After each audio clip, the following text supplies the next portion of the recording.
पूजनीय संत समाज, धर्म प्रेमी बंधुओं एवं श्रद्धा मूर्ति देवियों,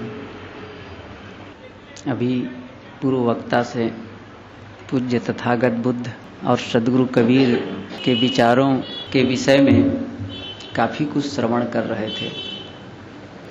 तथागत बुद्ध कबीर थे और कबीर बुद्ध थे। दोनों अपने आप में अद्वितीय थे। बहुत कुछ इस विषय पर चर्चा श्रवण किए।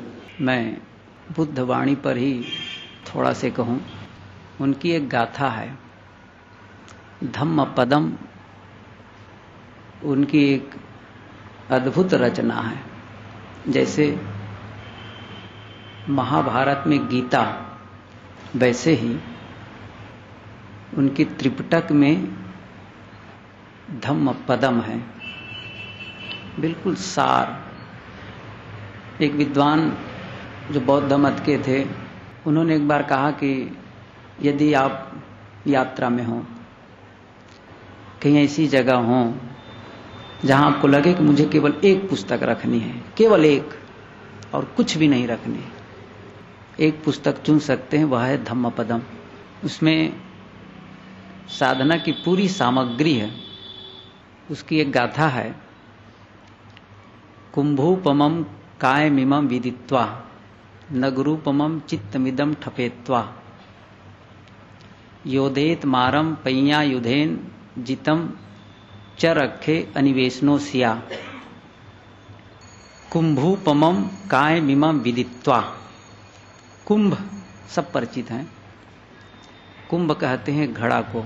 कुंभोपमिमं, कुंभोपमं घड़े के समान, कायमिमं विदित्वा, विदित्वा इस काया को, इस शरीर को, विदित्वा समझो, देखो।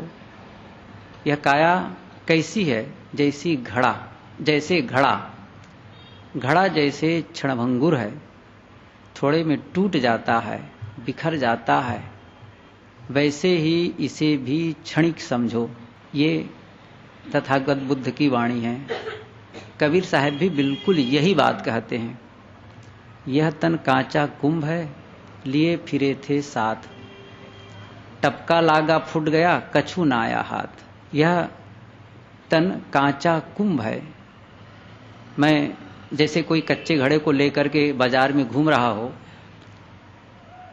कोई सामने से आए साइकिल से या कोई साधन से और घड़ा में टकरा जाए, घड़ा फूट जाए, सदगुरु कहते हैं कछु ना आया हाथ, कुछ भी हाथ नहीं आया। शरीर की यही दशा होती है। बहुत बचाकर इसे चलना पड़ता है। कहीं चोट लगी, कहीं ठोकर लगी, कहीं एक्सीडेंट हुआ तो ऐसा छत विछत हो जाता है कि इसकी पहचान भी लोग नहीं कर पाते हैं। ये आप लोग सुने होंगे, जानते ही हैं, बहुत लोग जानते हैं। राजीव गांधी के जब शरीर को बम से उड़ाए लोग, तो पता नहीं चला कि उनका शरीर कहाँ है, कैसे है। दिल्ली में देखा गया, जहाँ एक संग्रहालय है, वहाँ पर कि उनके उस समय के जूते रखे हैं। तो कहा कि ये जूते से पता चला कि उनके जूते हैं। कुछ पैजामा की एक भाग बचा था बस, बाकी सब बिखर गया। कितना क्षणिक है। जोड़ों से बना हुआ है, अवयवों से जुड़ा हुआ है, कई जोड़ हैं, कई पसलियां हैं, हड्डी का एक घर है, मांस ऊपर से छाया हुआ है। कितना क्षणिक है। साधना के आरंभ में ये शरीर की नश्वरता को समझना हर साधक के लिए आवश्यक है। कहना चाहिए साधना की आरंभ बिंदु है। आप किसी भी साधना मार्ग में चलना चाहें, मन को एकाग्र करना चाहें, मन को पवित्र करना चाहें, ध्यानस्थ होना चाहें, तो सबसे पहले संसार की नश्वरता, क्षणभंगुरता, शरीर की असारता को देखना पड़ेगा।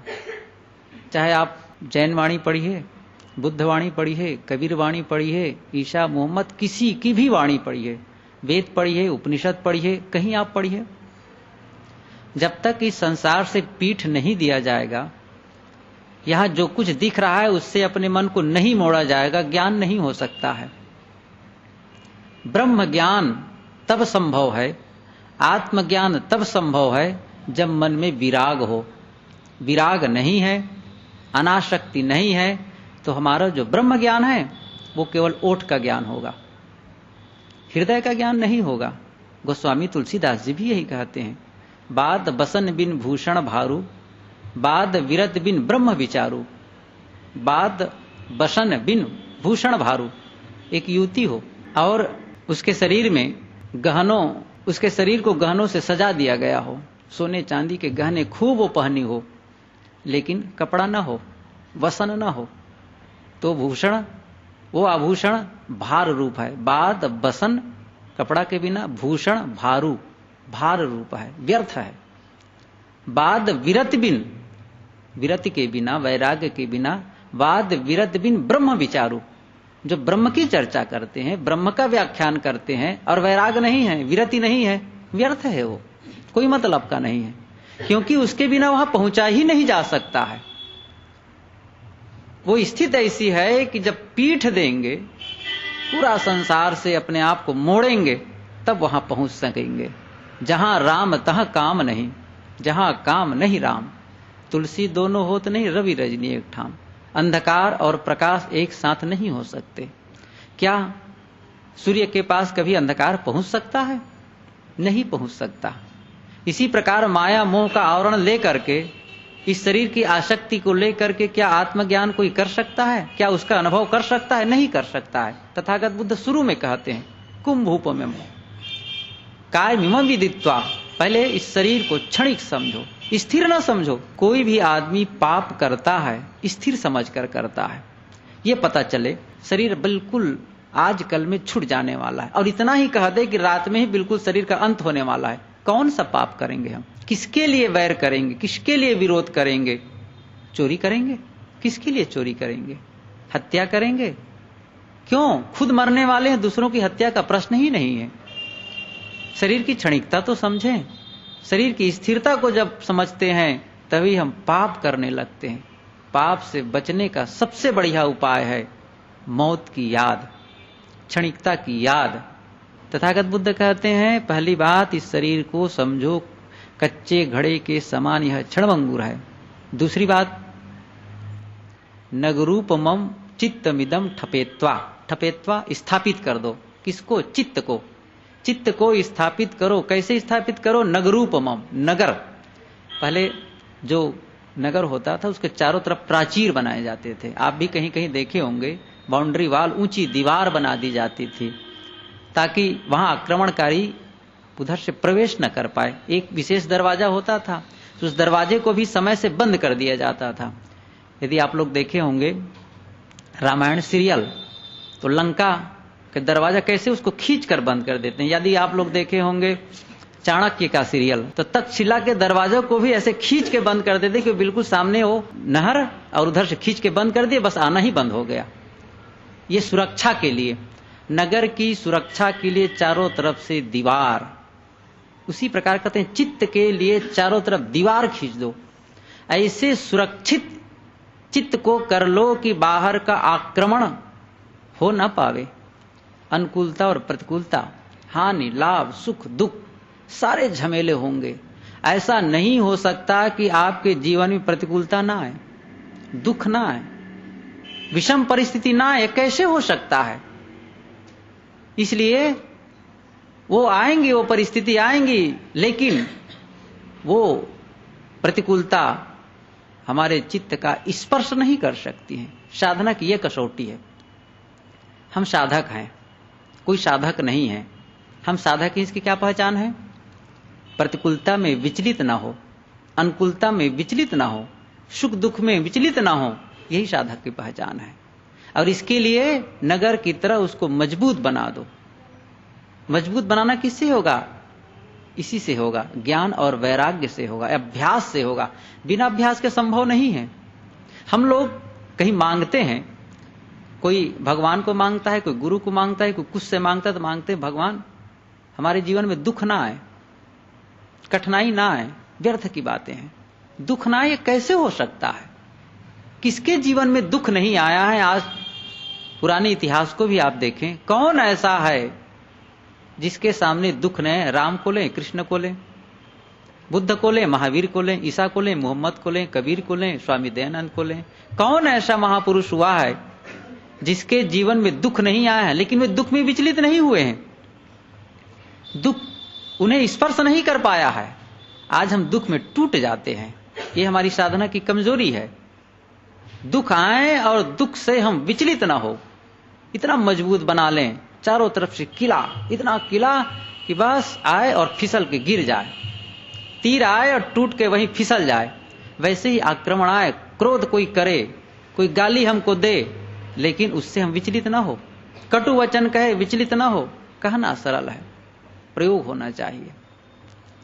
कोई विषम, कोई हानि हो गई घर में, बहुत बड़ी हानि हो गई, देखें कितना विचलन हो रहा है, क्या इसको रोका जा सकता है? क्या ये घटनाओं को हम रोक सकते? न घटनाएं रुकेंगी, न किसी का जबान रुकेगा, सब कुछ होगा। रोकना है अपने को, संभालना है अपने को। जो अपने को नहीं संभालेगा वो कहीं का नहीं रहेगा। इसलिए अपने चित्त को मजबूत बनाना है। ये वरदान नहीं मांगना है कि हमको दुख न मिले, ये वरदान मांगना चाहिए दुख को मैं सहने की क्षमता प्राप्त कर लूं, मेरे में वह शक्ति आ जाए कि मैं दुख को सह लूं। ऐसी शक्ति आ जाए मेरे में, वो ज्ञान की शक्ति आ जाए, वो वैराग्य की शक्ति आ जाए कि दुख आए और मैं विचलित ना हो पाऊं, निर्विकार भाव से सह लूं। तथागत बुद्ध कहते हैं कि नगरूप मम चित्तमिदम ठपेत्वा। पहली बात तो है कि शरीर को घड़े के समान क्षणभंगुर समझो। दूसरी बात है मन को मजबूत कर लो, इतना मजबूत कर लो कि प्रतिकूल आए कोई अड़चन नहीं, ठीक है, उनका काम है, उनका गाली देना काम है, करें वो गाली दें, मुझे उससे दुखी नहीं होना है। हानि हो गई तो भी चलेगा। किसी का शरीर छूट गया, ठीक है, वो तो होना ही था। इसका मतलब ये नहीं किसी का शरीर छूटे और ढोल बजाने लगे, आनंद मनाने लगे, ऐसा कुछ नहीं है। उस समय जो ज्ञानी होगा वो भी उदास हो जाएगा, लेकिन दुखी नहीं होगा, वो समझेगा कि ये तो होना ही था। किसके जीवन में नहीं है? तो कौन ऐसा घर है जिसके घर में शरीर किसी का छूटा नहीं है? कोई है ऐसा? और कौन ऐसा है जो ये कहे कि मैं जन्म तो लिया हूं, मरूंगा नहीं? सबके जीवन में घटना घटेगी मृत्यु की, और सभी के घरों में ये स्थिति आई है कि कोई न कोई उस घर के लोग शरीर छोड़े हैं। नहीं हो सकता ऐसा। इसलिए किसी के मरने को लेकर, किसी के जीने को लेकर, किसी के हानि को लेकर, किसी के कटुवाद को लेकर, कोई प्रतिकूलता को लेकर के मन को दुखी करना अविवेक का लक्षण है। इसलिए चित्त को मजबूत बनाओ। आगे कहते हैं योधेत, युद्ध करो। इतना होने पर भी युद्ध होगा। किससे? मारम, मार से। तथागत बुद्ध की वाणी में मार बहुत आता है। बुद्ध वाणी में या बौद्धों के ग्रंथों में मार, ये मार है मनोविकार, अकुशल वृत्तियों के एक साकार मूर्ति को मार कहते। मार मोह, काम, क्रोध, लोभ, मोह, ये मार है। उससे युद्ध करना है, भीतर संग्राम है। सदगुरु कबीर भी कहते हैं वही बात कि संतों घर में झगड़ा भारी, रात दिवस में लूट उठ लागे 5 ढोटा 1 नारी। भीतर झगड़ा है। तथागत बुद्ध भी कहते हैं वहां भी लड़ाई है। योधेत मारम, मार से लड़ो। किससे लड़ो? तीर तलवार से लड़ाई हो ही नहीं सकती है, वो तो दिखाई नहीं देता, लड़े कैसे? तथागत बुद्ध कहते हैं उसके लिए हथियार है क्या? पैया युधेन, पैया के आयुध से, प्रज्ञा के आयुध से, ज्ञान से उसे काटो। और सदगुरु कबीर भी यही कहते हैं, ज्ञान खडग बिन सब जग जूझे पकड़ न काहू पाई। ज्ञान के तलवार बिना, ज्ञान की तलवार नहीं हो, लड़ते हैं इसलिए कोई पकड़ नहीं पाते। न क्रोध को पकड़ पाते हैं, न काम को पकड़ पाते हैं, न मोह को पकड़ पाते हैं, न ईर्ष्या द्वेष को पकड़ पाते हैं, क्योंकि ज्ञान की तलवार नहीं है। ज्ञान की तलवार हो बस काट दे। ज्ञान ऐसा चोखा हो कि आए विकार और उसको दूर कर दे। यही तो ज्ञान का मतलब है। वक्तव्य ज्ञान नहीं है, लिखना ज्ञान नहीं है। ज्ञान है जो जानकारी है उसका आचरण हो जाए, वही असली ज्ञान है। एक संत हुए सदगुरु विशाल देव, उन्होंने कहा ज्ञान वही जो कि माने नहीं मन का, बोध वही जो कि गांसे फिरे मन का। ज्ञान वही है जो मन का नहीं मानता है, अब बोध वही है समझो जो मन को गांसे पीड़ता है, उसको पकड़े रहता है, विचलित नहीं होने देता है। इसलिए योधेत मारम पैया युधेन, ज्ञान से मनोविकारों को जीतो, मारो और भगाओ, उसको न आने दो। क्रोध के विकार ना आए, लोभ के विकार, मोह के विकार, ईर्ष्या द्वेष के विकार, ये सब आएंगे, आते हैं, अपने आप आते हैं। जैसे खरपतवार, किसान किसानी करता है, बीज डालता है, गेहूं का बीज डालता है, चने का बीज डालता है, क्या वो घास का भी बीज डालता है? घास तो नहीं डालता है कि निराई करने के लिए लाओ घास डालें, लेकिन घास अपने आप उगाती है। लेकिन घास की निराई करना किसान का काम होता है। कृषि निरावही चतुर किसाना, जिम बुद्धि तजहि मोह मद माना। गोस्वामी तुलसीदास जी कहते हैं कृषि निरावही चतुर किसाना। चतुर किसान वह है जो कृषि की निराई करता है, नहीं आता है विकार, उसमें अपने आप फसल के साथ घास उगाती है। उस फसल की रक्षा के लिए घास की निराई चाहिए, अपनी रक्षा के लिए, आध्यात्मिक रक्षा के लिए, शांति की रक्षा के लिए। ये मन में आए हुए विकार जो उपजेंगे अपने आप, उसको निकालते रहो, निकालते रहो। तो ये उससे लड़ाई करनी है। फिर आगे कहते हैं कि उससे जब जीत गए तब पैया युधेन जीतम, अब जीत गए, बहुत अच्छी बात, जीतना ही चाहिए, यही वीरता है, जीतम, तब उसके चरखे, फिर उसकी रक्षा करो। ये बड़ी बात है। ये मत मान लेना कि एक बार मैं मन को जीत लिया बस सदा के लिए जीत लिया, नहीं होता है। आप भी क्या ख्याल करें, कई बार ऐसा होता है कि बिल्कुल मन प्रसन्न, आनंद, मन में क्या है, चुपचाप बैठेंगे, न क्रोध लगता है, न द्वेष है, न लोभ है, लेकिन समय से कहां से अंकुर फूट जाता है पता नहीं चलता है। इसलिए फिर आ जाता है। सदगुरु कबीर यही बात कहते हैं, मन को मृतक जान के मत कीजिए विश्वास, साधु तहां तक भय करे जहां तक पिंजर सांस। जीवन भर लड़ना है। सूर लहर सती लहर घड़ी एक है, सूर लहर घड़ी चार, साधु लहर है जन्म भर मरे विचार विचार। कोई सती होना चाहती है, पहले होते थे, तो कुछ समय यदि मजबूत कर ले मन को और चिता में जल जाए पति के साथ, मर गई, बात खत्म। और सूर लहर घड़ी चार, वीर योद्धा जब लड़ाई के मैदान में जाता है, वीर सिपाही, थोड़ी देर या तो दुश्मन को मार दे, विजय हासिल कर ले, या स्वयं मर जाए, वीर गति प्राप्त कर ले, वो कुछ समय के लिए। लेकिन साधु लहर है जन्म भर मरे विचार, वो जन्म भर वो लड़ाई करनी पड़ती है।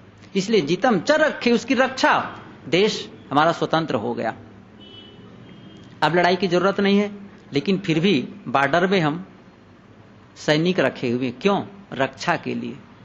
ऐसा न हो कि बाहर के आक्रमण कर यहां और आक्रमण कर दे। इसी प्रकार उसकी रक्षा, धन कमा लेने के बाद धन की रक्षा, चरित्र की रक्षा, सत्य की रक्षा, अपने सद्गुण की रक्षा। ऐसा न हो कि हमारे सद्गुण कोई विचलित कर दे, हमारे चित्र का कोई हनन कर दे, इसलिए उसकी रक्षा करें। फिर अनिवेशनो सिया, अंतिम में कहते हैं तथागत बुद्ध, अनिवेशनो सिया, निवेश, निविष्ट करना। निवेश पूंजी, निवेश जमा पूंजी, निवेश ग्रह, उसमें प्रवेश के लिए कहा जाता है, लेकिन अब अलग है उसमें, इसलिए अनिवेश नहीं, प्रवेश न करो कहीं, कहीं पर भी प्रवेश न करो। भाव है कहीं आसक्त न हो। अंतिम में तथागत बुद्ध कहते हैं कि यह सब करके आसक्त न हो, खत्म करो उसको, आसक्ति नहीं बनाओ। सदगुरु कबीर वही कहते हैं कि पानी मांग न पीऊ, पानी पचावहु आपना, पानी मांग न पीऊ। जो कुछ है उसको पचा दो, खत्म कर दो, जो विकार है उसके खत्म कर दो, और फिर से ऐसा काम न करो जिससे विकार बने। नहीं तो विकार तो खत्म कर दिया, फिर वही काम करने लग गए, क्या मतलब निकला? इसलिए वह कोई काम न करो, वैसा कोई उपाय न करो, कोई आरंभ ही न करो जिससे दोष खड़े हो जाएं, जिससे विकार आ जाएं, खत्म कर दो उसको। इसलिए अनिवेश नोशिया, कहीं प्रवेश न करो, कहीं आसक्त न हो। इस प्रकार तथागत बुद्ध की ये गाथा बहुत ही महत्वपूर्ण है। उन्होंने कहा कि कुंभूपमं कायमिमं विदित्वा नगरूपमं चित्तमिदं ठपेत्वा योधेतमारम पैया युधेन जितम च रखे अनिवेशनो शिया।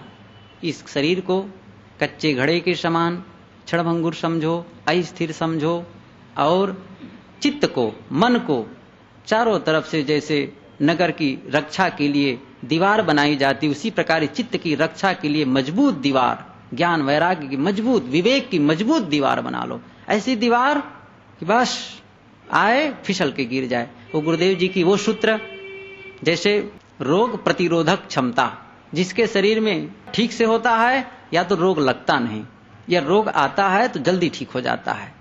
एक होता है दुख प्रतिरोधक क्षमता, दुख आए, एक तो दुख आएगा नहीं उसके जीवन में, दुख आ भी गया तो उसको तुरंत खत्म कर देता है। इतनी क्षमता, वो दुख प्रतिरोधक क्षमता क्या है? विवेक। विवेक की ऐसी मजबूत दीवार बनाए चारों तरफ कि चित्त विचलित ना हो, और भीतर जो काम, क्रोध, लोभ, मोह, ये मनोविकार है, उससे युद्ध करके उससे जीत जाओ, उसको हरा दो, खत्म कर दो। और अंत में अनिवेशनोशिया, फिर कहीं आसक्त न हो, कहीं मोह न बांधो जिससे फिर से विकार आए। इस प्रकार बुद्ध की ये वाणी हम सबको मनन करना चाहिए और अपने चित्त के विकार को धोने का प्रयास करना चाहिए। और अधिक कुछ न कहते हुए मैं अपनी वाणी को विराम